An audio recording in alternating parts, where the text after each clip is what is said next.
Alright, mother trucker, it's time for more benchmarking. Over 2 years ago, I made a video where I benchmarked my PC with its AMD Ryzen 3700X CPU and Sapphire RX 580 8GB Nitro Plus graphics card.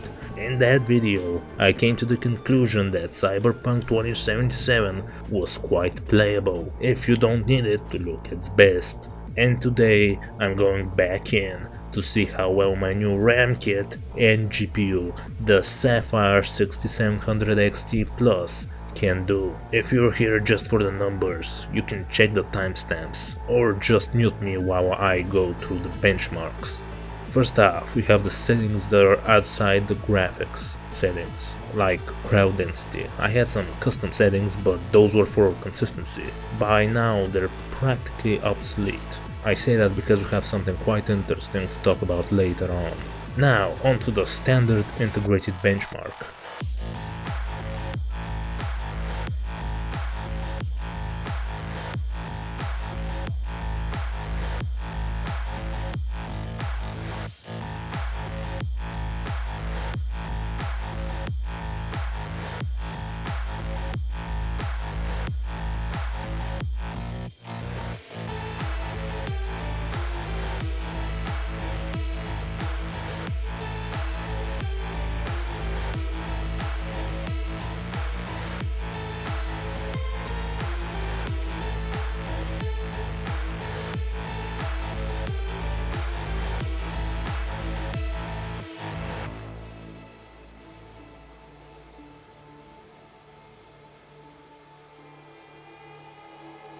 We can see the regular benchmarks numbers are quite good, but the problem with that is it's practically just a benchmark, a small controlled area, when the world is quite big and vast, kind of like GTA 5, except the benchmark in that game reflects that fact, because it practically takes you across the whole map. And here's where my old benchmarking route comes into play. It's a simple walk, look, drive, walk, shoot path. But since the cops were removed from that place, and this is the same save I used back for the original benchmarking video, I decided to extend the route a bit and include some in-city driving. And here's where we meet the biggest issue of Cyberpunk 2077: CPU underutilization. In other words, it's bottlenecking, but not because the CPU is weak or the GPU is too strong. It's because the game for some reason cannot utilize more than 50-ish% of this 8-core 16-threaded processor. No matter the settings, there are slowdowns and stutters in more crowded areas that require the CPU's power.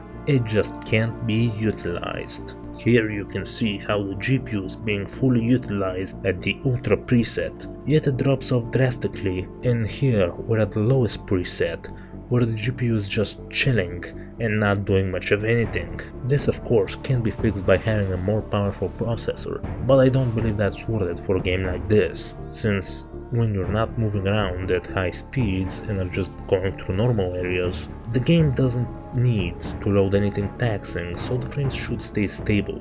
It's already more than playable, but the random stutters and slowdowns do get bothersome.